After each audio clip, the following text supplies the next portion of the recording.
the dollar is going to roll over, I think, and hard, and then it's going to collapse, because the only way to stop the financial crisis, to stop everything from imploding, is to sacrifice the dollar.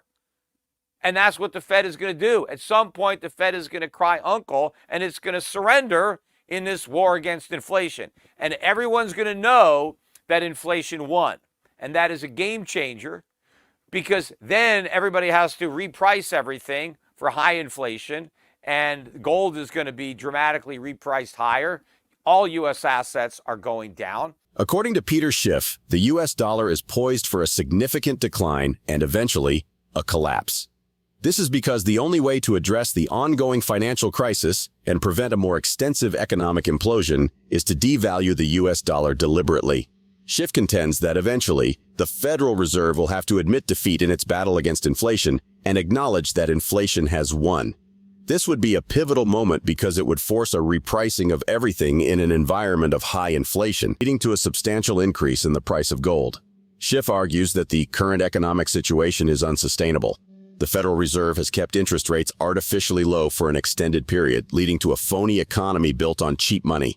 This month, under the guidance of Jerome Powell, the Federal Reserve announced it is cutting rates for the first time since the 2008 financial crisis. This rate cut of 25 basis points is a decline from 2.5% to 2.25%.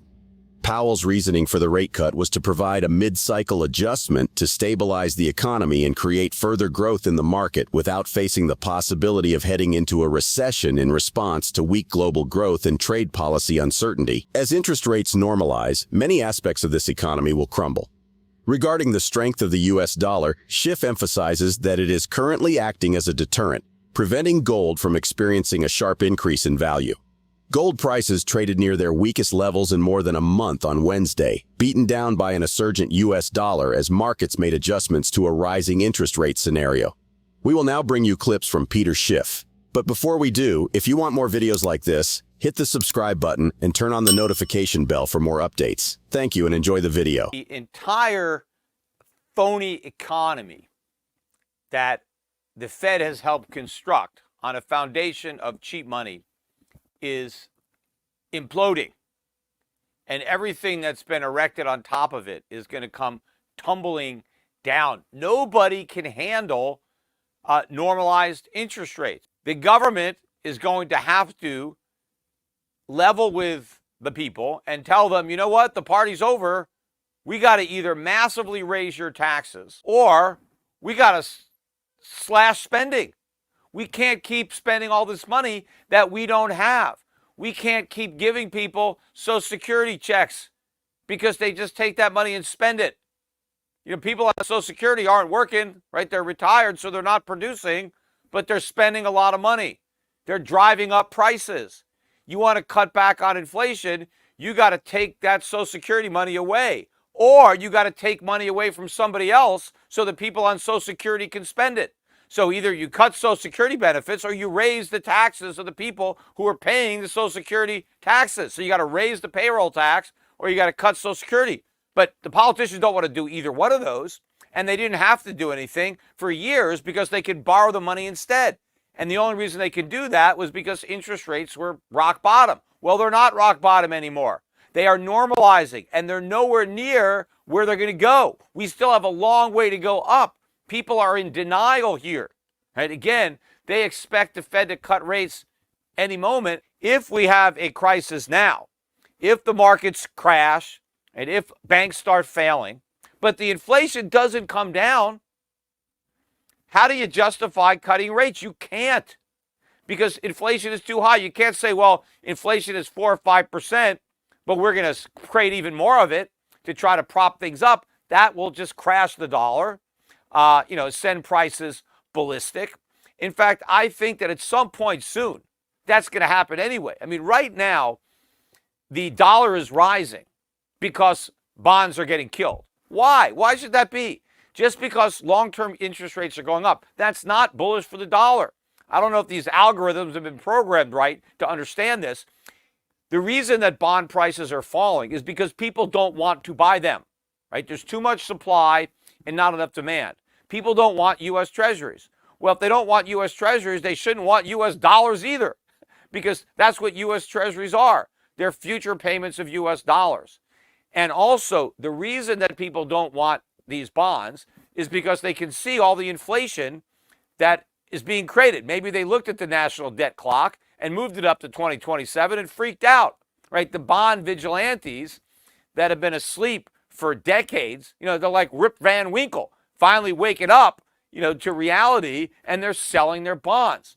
Well, everything that makes bonds unattractive makes the dollar unattractive. If you're selling your bonds because you're worried about inflation, because the government's going to have to print a lot of money to monetize all this debt, why would you want to buy the dollar? No, you don't want the dollar. You want to get rid of the dollar. This is going to happen. But the strength of the dollar is keeping gold from exploding. That's why gold is 1900. Gold was down about 10, 12 bucks today. It should be a lot higher than 2000, and it will be once the markets come to their senses. When the dollar is falling, that is going to accelerate this problem. The fact that the dollar is rising is cushioning the blow right now. Things will be a lot worse once the dollar starts to fall. The United States is heading towards a potential debt and currency crisis due to inflation and an increasing national debt, which could lead to hyperinflation and a collapse of treasuries. Schiff points out that the government, the stock market, and the real estate market are all highly leveraged and cannot function properly with high interest rates. The Federal Reserve has held interest rates steady, while also indicating it still expects one more hike before the end of the year and fewer cuts than previously shown next year. He predicts that if interest rates continue to rise due to inflation, as he expects, mortgage rates could reach as high as 9% by the end of the year. This increase in interest rates could lead to a wave of bank failures, as they may be unable to handle the impact on their mortgage-backed securities and bad collateral. Schiff believes that the Fed may have to expand its balance sheet again through quantitative easing to prevent banks from failing. However, this would only be a short-term solution, as the banks could still not repay the loans they received from the Fed. If the Fed were to bail out the banks, it would contradict its efforts to fight inflation, as such bailouts create inflation. Let's get back to the interview. See, what the markets don't understand is that the entire foundation, right, that we've been living on is about to implode. It's in the process of imploding beneath our feet. Nothing works with normal interest rates, let alone high interest rates. You can't run these massive deficits with normal interest rates. In fact, even Janet Yellen, remember when she was asked if she's worried about the debt, she said, no, I'm not, because the interest rates are low. So who cares about the debt? All I care about is the interest payments. Well, look at the interest payments. Look what's happening. Why does she still not care about it? When she said that, I pointed out, well, interest rates are going to go up. It's inevitable. And so the problem is inevitable. But the government doesn't work with normal interest rates. The stock market doesn't work. All the companies are levered up too much. The real estate market doesn't work with normal interest rates. I said that the home mortgages are at 7.9. We could be at 9%. In fact, I think it's likely we can hit 9%. If the Fed doesn't come in and say uncle on the inflation war, if Powell continues to act as if he's going to keep fighting inflation, we're going to have 9% mortgage rates by the end of this year. Now, that's like a tripling from where they were. How can the banks survive? The mortgage-backed securities are imploding.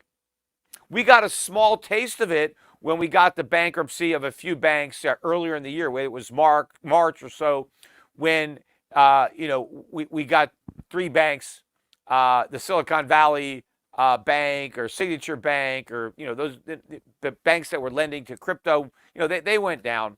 So all these banks are insolvent. We're about to see another wave of collapses. Now, of course, the banks will be able to, postpone the collapse by going to the Fed and giving them all their underwater mortgage-backed securities at par, right? So the Fed's going to have to explode its balance sheet again. We're going to have to see a major reversal in quantitative tightening again, in quantitative easing, to prevent all of these banks from failing. But again, when the banks take this bad collateral to the Fed and get par for it, even though it may only be worth 50 or 60 cents on the dollar, this is only short term. The Fed is supposed to give all these securities back to the banks and ask for their money back, right? This is like a short-term thing. I forget the date that these loans are due, but these are loans, right? The new window that they opened up to stave off that financial crisis earlier in the year, they put a Band-Aid, on a cancer. They said, look, we'll loan you par, even though your securities are worth a fraction of par, but we'll loan you the money for a year. Well, are the banks going to be able to repay these loans? Of course not. They don't want that collateral back. They'd immediately be insolvent. The reason they're not insolvent is because they dumped all that bad debt on the Fed. But the Fed is pretending it's going to give it back to these insolvent banks. But if it gives it back to the banks, they'll be insolvent. And so it can't. But when the Fed has to admit this, again, that's letting the cat out of the bag. But if it continues this, then the balance sheet is going to have to explode.